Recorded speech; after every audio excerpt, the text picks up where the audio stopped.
그렇습니다. 참 지식이 좋은 것이죠.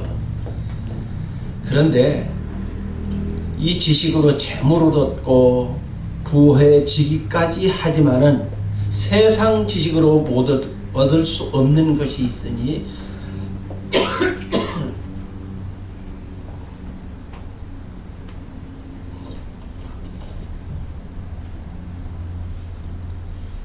그것이 영적인 생명입니다.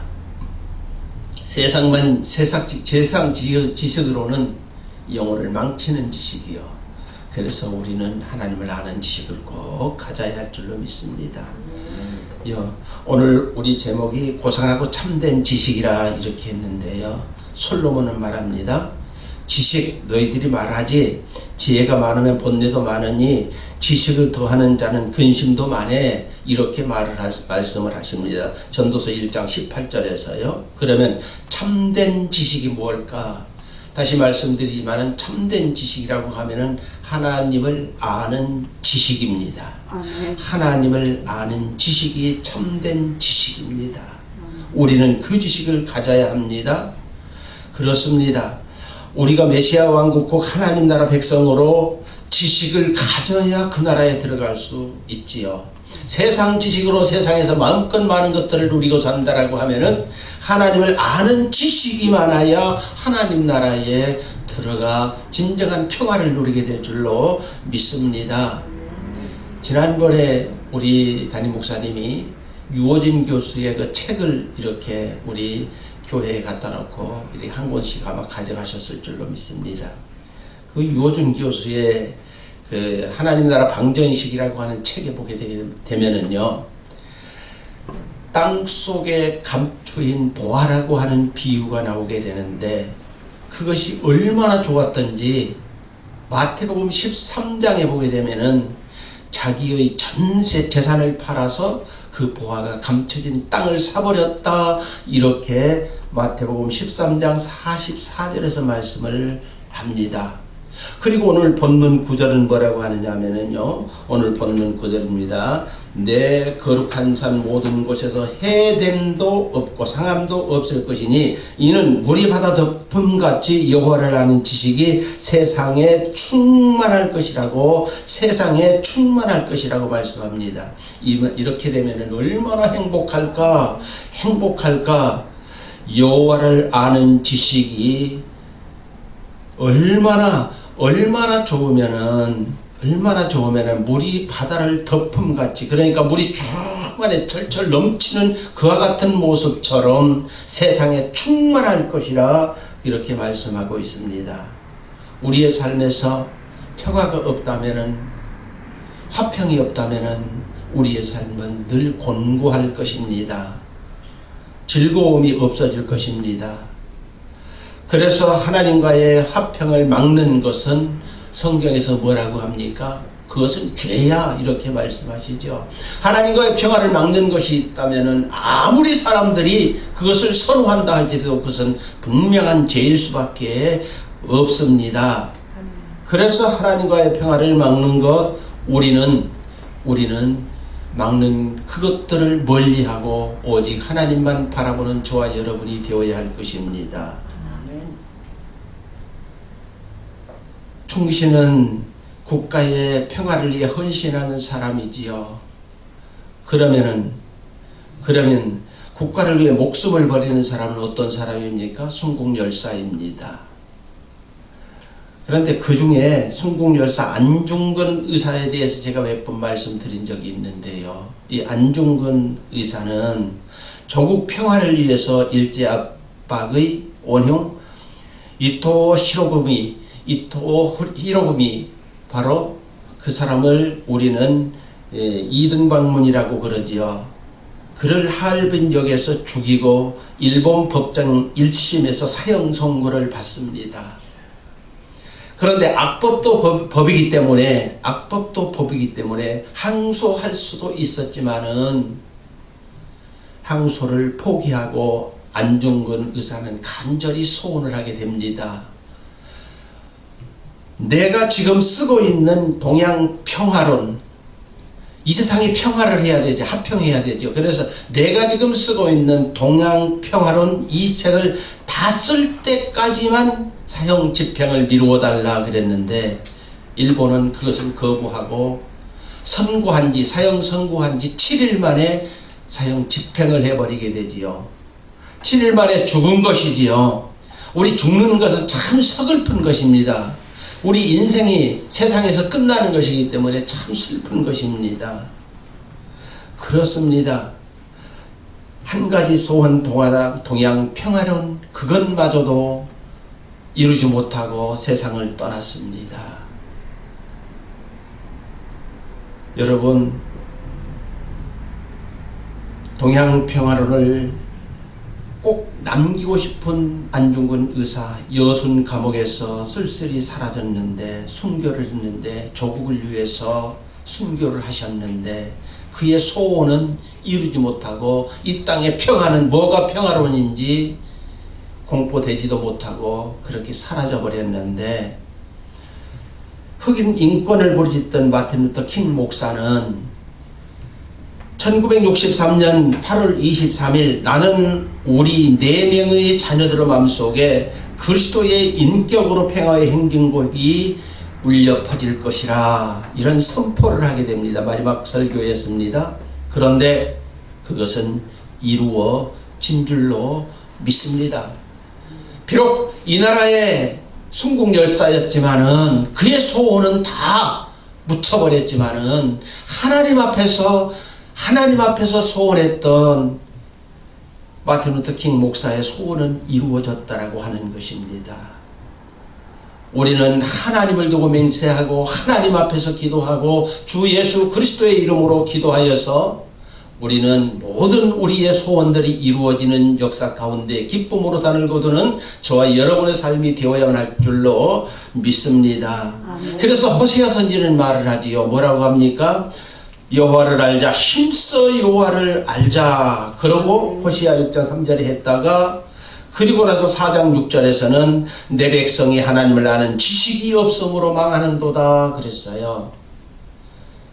하나님을 아는 지식이 없으면은 잠깐 햇빛이 비치다가 다시 구름이 끼고 비가 오는 것처럼 그 인생은 누구도 책임져 줄 수도 없고 기대도 할 수 없다라고 하는 것, 우리가 살아오면서 많은 것을 보았고 또한 배웠고 들었습니다. 그렇습니다. 여러분, 죄를 짓고 악을 행하는 자들이 무식해서 악을 행할까요? 아니지요.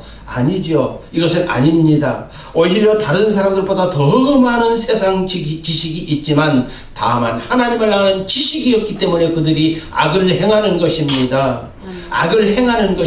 누가 하나님을 아는 지식을 모르는 자들, 세상 지식만 충만한 자들이 죄를 짓는다라고 하는 것입니다. 안중근 의사 동양평화론 한 권의 책 집필도 미완성으로 남겼지만은 마틴 루터 킹 목사는 하나님을 의지하는 비전이 있었기 때문에 그의 소원은 이루어졌다. 그 목사님으로 인하여서 여러분이 너무 잘 아시다시피 얼마나 많은 세계 평화가 이루어졌습니까? 우리가 하나님을 믿기 때문에 이것이 얼마나 큰 축복인지 모릅니다. 그러면 그 축복을 우리는 사용할 줄 아는 저와 여러분이 되어야 돼요. 우리 주 예수 그리스도의 이름으로 소원하고 그 이름으로 기도하여서 우리의 소원도 한번 멋들어지게 이루어지므로 우리 후대에 저와 여러분이 흔적이 남길 수 있는 귀한 은혜가 있기를 주의 이름으로 간절히 축복하고 기도합니다. 하늘에서 내려주시는 인간의 걱정, 근심, 거기에 사람들의 소원은 이루어질 수가 없습니다.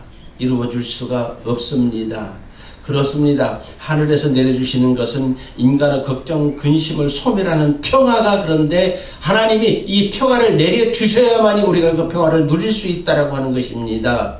오늘 6절을 볼까요? 오늘 6절. 그때의 이리가 어린 양과 함께 살며 포뱀이 어린 염소와 함께 누우며 송아지와 어린 사자와 살찐 짐승이 함께 있어 어린아이에게 끌리며 자, 강한 짐승들이 어린아이에게 끌려다니는 것을 우리가 볼 수가 있습니다. 이 말이 선지자 입장에서는 꿈이지만은 하나님 편에서는 그를 통한 계시입니다. 이것을 갖다가 신학에서는 통전적 계시라고 하지요. 통전적 계시라고 하지요. 이 통전적 계시라고 하는 말이 무슨 말이냐 하면은 하나님의 역사하심을 널리 알린다라고 하는 것입니다. 우리들이 살아가면서 하나님의 통전적 계시를 실행하는 저와 여러분이 되어질 때에 우리의 생각이 전파되는 것이 아니라 그 하나님의 영광 가운데에서 우리 뜻이 이루어진 것이 대대로 후손들에게 널리 알려짐으로 말미암아 하나님께서는 영광 받으실 것이고 우리는 그 중에 그것을 행함으로 복 있는 자가 되는 것입니다. 이런 삶을 누리기 위해 힘쓰고 애쓰는 우리가 되어야 할 것입니다. 그래서 7절 8절을 보게 되면 얼마나 평화로운가 한번 보십시다. 자, 암소와 곰이 함께 먹으며 그것들의 새끼가 함께 엎드리며 사자가 소처럼 풀을 먹을 것이며 젖먹는 아이가 독사의 구멍에서 장난하며 젖된 어린아이가 독사의 굴에 손을 넣을 것이라. 자, 다 서로 두려워하는 상대이지만은 얼마나 평화롭고도 화평한 그런 모습이냐. 누구의 적이 없고 두려운 것도 없고 그렇습니다. 하나님은 연약한 자를 이렇게 도우시는 하나님이신 줄로 믿습니다. 사람들이 강압적으로 만들어낸 것에 평화가 없습니다. 사람들이 강압적으로 만들어낸 것에는 평화가 없습니다. 진정한 평화는 정부가 바뀐다고, 제도가 바뀐다고 되지 않습니다. 되는 것이 아닙니다. 죄인된 인간은 근본이 새로워져야 평화가 이루어질 줄로 믿습니다. 죄악된 인간이 진정 하나님의 복음으로 변화받아야 평화가 이루어진다라고 하는 사실이지요. 우리는 그래서 복음을 소중히 여기고 그 복음으로 우리의 인생을 펼쳐가려고 노력하는 우리 모두가 되어야 할 것입니다. 그렇습니다. 그래서 사도 바울도 그렇게 말했죠. 빌립보서 3장 7절 8절에 보게 되면은 무엇이든지 내게 유익하던 것을 내가 그리스도를 위하여 해로 여길 뿐더러 또한 모든 것을 해로 여김은 내 주 그리스도 예수의 아는 지식이 가장 고상하기 때문이라 이렇게 말을 했고요. 우리도 예수 그리스도를 아는 지식이 있어야 진정한 평화가 이루어질 것입니다. 예수 그리스도, 우리가 사도행전 4장 12절에 보게 되면 우리들이 많이 인용하는 성경 구절이 있지요. 다른 이로서는 구원을 받을 수 없는 모르는 분은 애워야 돼요. 얼마나 저기 나오잖아요. 젖먹는 아이네. 아니네. 예. 다른 이로서는 구원을 얻을 수 없나니 천하 사람 중에 인간이라고 그랬어요. 이전에는 천하 사람 중에 다른 이름을 우리에게 구원을 얻을 만한 다른 이름을 우리에게 주신 적이 없다. 다른 것으로는 평화가 이루어질 수 없다. 아멘. 오직 주님의 이름으로 주님만이 우리에게 진정한 화평을 주시고 평화를 주시고 복을 주실 뿐이다라고 하는 것입니다. 아멘. 우리의 육신은 피곤하면 자게 되죠. 우리의 육신은 피곤하면 자지만은 우리 주님은 졸지도 아니하시고 주무시지도 아니하시고 우리의 구원을 위해서 힘쓰고 애쓰시던 바로 그분 우리 주님이십니다. 믿으시기를 바랍니다. 그래서 그분이 고난 받으시기 위하여서 지금 어떤 기간 우리 주 예수 그리스도가 십자가에 달리시기 위하여서 마음의 준비, 모든 실천, 사회생활의 모든 하나하나를 십자가를 지기 위한 방법으로 지금 이루어 가시고 있을 때 사순절 십자가 지시기 전 40일 동안 우리가 경건히 보내는 것입니다. 우리 주님이 그것을 위하여서 힘쓰고 애썼던 것을 기억하면서 우리는 경건히 보내야 할 것입니다. 여러분, 숲속의 짐승들도 오늘 성경에 보니까 숲속의 짐승들도 이렇게 화평하기를 원하고 우리 주님이 평화를 주면 저들이 평화한 것을 보았습니다. 그런데 이 숲속의 짐승들도 자기네들 스스로 화평하고자 하면은 할 수 없다라고 하는 이야기가 있습니다. 무슨 이야기입니까? 숲속 짐승들도 평화는 그리워서 회담이 열렸는데 코뿔소가 말했습니다. 전쟁에서 이빨을 사용하는 것은 너무 야만적입니다. 이빨 사용하지 맙시다. 그 말을 듣고 있던 사자나 호랑이가 침묵을 했다고 그래요. 왜 침묵을 했냐? 그들은 그 이빨보다는 발톱이 더 강하기 때문에, 발톱이 더 위협적이기 때문에. 그러다가 그 말을 듣고 있었던 다른 동물들이 전부 한마디씩 다 자기들의 특성을 주장하는데 뭔가 학정주의라는 곰이 말합니다. 뿔도 사용하지 말고 이빨도 사용하지 말고 발톱은 너무너무 사나운 것이고 모두가 공격적인 것이기 때문에 우리 모두 우리의 소원 없던 걸로 합시다. 무효합시다. 곰이 이 말을 해가지고 이렇게 해서 짐승들의 평화회담은 끝나버렸다라고 하는 것입니다. 그렇습니다. 짐승들에게 평화는 그림의 떡이었었다.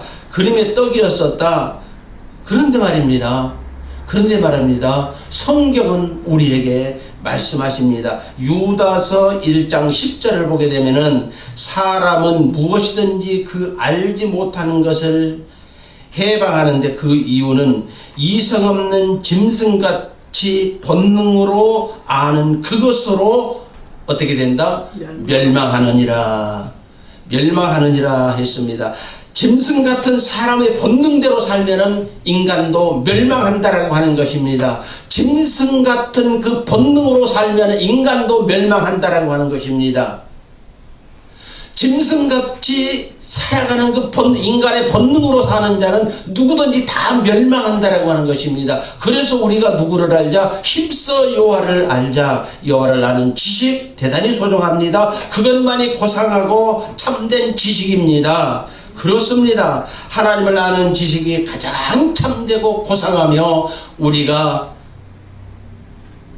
그 지식으로 살아가야 할 것입니다. 그때에 우리의 삶에 평화가 이루어지고 지금 눈에 보이는 것은 당장 내가 때려서 그냥 분풀이를 하고 싶은 것도 있고 힘으로 능으로도 못하고 오직 여호와의 신으로 하느니라 했지요. 맞습니다. 우리 힘으로 무엇이든지 하고자 하는 것들 그것으로는 진정한 평화가 이루지 못하고 여호와의 말씀으로 복음으로 우리가 하나 될 때에 하나님께서 진정한 평화를 우리에게 주시며 우리는 그 기쁨으로 평생을 살다가 주의 부르심을 받을 수 있게 될 줄로 믿습니다. 그렇습니다. 여러분, 우리 주님이 누구십니까? 우리 주님 여러분 다 아시죠? 예수 그리스도가 누구이십니까? 요한복음 1장 9절로 12절을 보게 되면요. 그런데 간단하게 정리하는 말씀이 있어요. 참 빛 곧 세상에 와서 각 사람에게 비추는 빛이 있었나니 누구입니까? 그가 세상에 계셨으며 세상은 그로 말미암아 지은 바 되었으되 세상이 그를 알지 못하였고 사람들은 그를 알지 못하였고 자기 땅에 오매 자기 백성이 영접하지 아니하였으나 영접하는 자고 그 이름을 믿는 자들에게는 하나님의 자녀가 되는 권세를 주신 그분, 하나님의 자녀가 되는 권세를 주신 바로 그분이 우리 주 예수 그리스도이십니다. 아멘. 예수 이름으로 승리하는 저와 여러분이 되어야 할 줄로 믿습니다. 아멘. 그래서 우리는 늘 찬양하잖아요. 예수 이름으로 승리를 얻었네. 많은 찬양을 해도 계속 찬양을 해도 부족함이 없는 이 찬양 우리가 열심히 부르면서 이 한 주간도 믿음으로 승리하는 여러분이 되시기를 주의 이름으로 간절히 축복하고 기도합니다. 기도합니다. 기도드리십시다. 아버지 하나님 은혜 감사드립니다. 세상 지식 참으로 좋은 것이지요. 그것으로 성공